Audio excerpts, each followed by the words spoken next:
نبی پاک صلی اللہ علیہ وسلم کا عشق مجھے حاصل ہو، تو اگر وہ حاصل ہو تو پھر اس کا کیا نتیجہ نکلے گا. اب وہ رو رہے ہیں، آنسو بہے چلے جا رہے ہیں. تو مرشد نے فرمایا کہ یہی نتیجہ ہے جو تمہارے آنسو بہ رہے ہیں، اب اس سے زیادہ نتیجہ تمہیں کیا چاہیے؟ کیا چاہیے؟ کیونکہ خواہش تو الٹیمیٹلی یہی ہے کہ جو اتنے ڈھیروں آنسو ہم بہاتے ہیں زندگی میں اپنی چھوٹی چھوٹی خواہشوں کے پورا نہ ہونے پر بھی، ان میں کوئی 2 آنسو ایسے بھی ہوں جو عشق رسول میں نکلے ہوں. سبحان اللہ. تو انہوں نے کہا اب اس سے زیادہ کیا نتیجہ چاہیے. اور جو اللہ سے قرب کا راستہ ہے نا، وہ جب اس راستے پہ آئے تو اصل میں وہی منزل ہے، وہاں پہ منزل کا تعین نہیں ہو سکتا.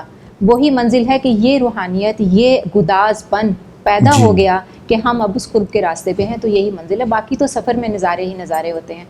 تو نبی پاک صلی اللہ علیہ وسلم کے ساتھ اس قرب کو حاصل کرنے کا جو طریقہ ہے وہ یہی ہے کہ نبی پاک صلی اللہ علیہ وسلم کا ذکر جس محفل میں ہو وہاں بیٹھیں، اللہ تعالیٰ کا ذکر جس محفل میں ہو وہاں بیٹھیں، اور ایسے لوگوں کی صحبت اختیار کریں جو ایسی ہستیوں کا ذکر کرتے ہوں، ان کی بات کرتے ہوں، ان کے نبی پاک صلی اللہ علیہ وسلم کے منہ سے نکلے ہوئے الفاظ کو اپنے بار بار ہمارے سامنے دہراتے ہوں. ایک عام سی مثال ہے کہ جس کو ہم بہت ارد گرد اپنے سنتے ہیں کہ ہماری وہی عادتیں پختہ ہو جاتی ہیں جیسی صحبت میں ہم بیٹھتے ہیں. بالکل. تو وہ صحبت کی خوشبو ہوتی ہے. A man is known as company he keeps. بالکل ہماری عادتیں بالکل ویسی ہوتی جائیں گی جن کی صحبت میں ہم بیٹھیں گے. ہمارے ارد گرد ایسے لوگ ہیں جو اللہ اور نبی پاک صلی اللہ علیہ وآلہ وسلم خاتم النبیین رحمۃ اللہ عالمین کا ذکر کرتے ہیں، تو آٹومیٹکلی ہماری گفتگو میں وہ لفظ آنا شروع ہو جائیں گے. اور جب ہم ان کی بتائی ہوئی چیزوں پر عمل کرنا شروع ہو جائیں گے، جس کا موقع ہمیں ملتا ہے رمضان میں، پورے کا پورا ٹریننگ سیشن ہوتا ہے پورے کا پورا 30 ڈیز کا یا 29 ڈیز کا، جس کو ہم سائنٹیفکلی کہتے ہیں کہ مائنڈ سائنسز کے لوگ کہتے ہیں کہ کسی ایک عادت کو پختہ کرنے کے لیے 21 دن درکار ہیں. جی. تو آپ یہ دیکھیں وہ 21 سے اوپر بھی ایک ہفتہ ملتا ہے مزید پکے ہونے کے لیے. تو وہ جو محبت کا راستہ ہے نا وہ یہی ہے. ایک اور چیز جو مرشد کی بات سے ہی مجھے یاد آ رہی ہے کہ یہ بھی واصف صاحب نے ایک جگہ پر کوٹ کی ہے کہ اگر آپ کو یہ سمجھنا ہو کہ کسی جگہ پر کوئی معاملہ ہے، کوئی ایسا معاملہ جو حسن ظن کا ہے یا محبت کا ہے، تو اگر آپ کا کسی کے ذکر پر یا کسی کے محفل میں بیٹھ کے آپ کی آنکھ بھر آتی ہے، آنسو نکل آتے ہیں آپ کے، تو سمجھ لیں وہاں تعلق پیدا ہو رہا ہے. سبحان اللہ. ٹھیک ہے. اور جب تعلق بن گیا، آنسو تعلق کی نشانی ہے، تو جب تعلق بن گیا تو بس اب آپ نے قائم کیسے رکھنا ہے یہ خود بخود آپ کی سچی لگن آپ کو راستہ دکھاتی. 2 صحابہ کا واقعہ مجھے یاد آ رہا ہے. ضرور. ایک صحابی دوسرے صحابی سے کہتے ہیں کہ مجھے لگتا ہے کہ میں منافق ہو گیا ہوں. اور وہ کہتے ہیں یار تم تو بہت اچھے مسلمان ہو، بہت اچھے مومن ہو، بہت اچھے. اس نے کہا نہیں. اس نے کہا میں منافق ہوں. انہوں نے کیسے؟ انہوں نے کہا میں جب نبی کریم صلی اللہ علیہ وآلہ وسلم کی محفل میں بیٹھتا ہوں تو میرے ایمان کی کیفیت کچھ اور ہوتی ہے. بالکل. جب میں گھر جاتا ہوں تو میرے ایمان کی کیفیت کچھ اور ہوتی ہے. صحیح. جب میں بازار میں جاتا ہوں تو میرے ایمان کی کیفیت کچھ اور ہوتی ہے. صحیح. تو مجھے لگتا ہے کہ میں منافق ہو گیا ہوں. تو حضرت ابو بکر صدیق رضی اللہ تعالیٰ عنہ نے فرمایا کہا وہ تو میرے ساتھ بھی ایسے ہوتا ہے، تو کیا میں بھی منافق ہو گیا ہوں؟ صحیح. اللہ کے نبی سے پوچھتے ہیں. بارگاہ رسالت میں حاضری ہوئی، چونکہ صحابہ تھے، جو بات دل میں ہے وہی زبان پر ہے. تو پوچھا یا رسول اللہ ایسے ایسے یہ کہہ رہے تھے، تو میں نے بھی جواب دیا کہ میرے ساتھ بھی یہی. تو آپ نبی کریم صلی اللہ علیہ وآلہ وسلم نے اس کے جواب میں جو ارشاد فرمایا اس کا مفہوم ہے کہ جب آپ یہاں بیٹھیں گے تو یہاں پر تو ملائکہ کا نزول ہو رہا ہے، یہاں پر تو رحمتیں اور برکتیں نازل ہو رہی ہیں. تو یہاں جب آپ بیٹھیں گے تو آپ کے ایمان کی کیفیت اور ہوگی. تو امام بخاری رحمۃ اللہ علیہ نے کتاب الایمان میں ایک پورا باب بنایا اسی موضوع پر.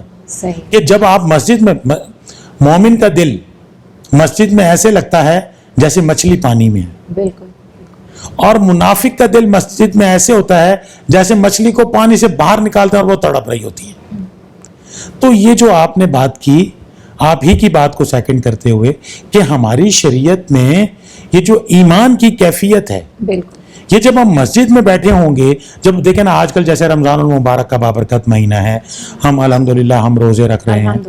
تو اب جب ہم روزے کی حالت میں ہیں ہمارے ایمان کی کیفیت کچھ اور ہے. بالکل. ہم دیکھیں، آپ آج کل دیکھتے ہیں کہ مساجد میں کتنی رونق ہے کہ جناب آخری صف تک جو ہے وہ نمازی جو مقتدی موجود ہیں، اور کافی دیر تک، یعنی رمضان المبارک کے اوقات میں تقریباً 24 گھنٹے ہم دیکھتے ہیں کہ مساجد جو ہیں وہ کھلی ہیں, لوگ جناب اس میں نماز تراویح بھی پڑھ رہے ہیں, اس میں قرآن مجید کی تلاوت بھی کر رہے ہیں. محترمہ سائمہ علی صاحبہ, پروگرام کے آخر میں آپ سے درخواست کروں گا کہ ہمارے ناظرین کو کوئی میسیج دینا چاہیں آپ. میسیج ایسا ہے کہ ضروری نہیں ہوتا کہ ہر کسی پر نصیحت اثر کرے.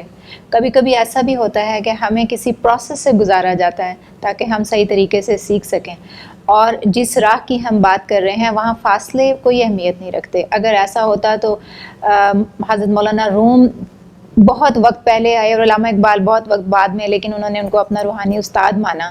اور اسی طرح کسی ایک ہی جگہ پر رہتے ہوئے بھی ضروری نہیں ہے کہ جو پروسیس ہو رہا ہے وہ سب کے لیے سیم ریزلٹس پہ آئے. تو بالکل اس کو یوں سمجھنا آسان ہے کہ جیسے ابو جہل بھی اسی جگہ پر تھے اور حضرت بلال حبشی بھی اسی جگہ پر, لیکن نظر کرم جس پر ہوتی ہے اسی کو وہ راہ گزر ملتی ہے اور اسی کو ہی وہ قرب نصیب ہوتا ہے. علامہ اقبال کا ایک شعر ہے, اگر آپ اجازت جی دیں ضرور تو اس پہ, شوق تیرا اگر نہ ہو میری نماز کا امام, شوق اگر تیرا نہ ہو میری نماز کا امام, میرا قیام بھی حجاب میرا سجود بھی حجاب.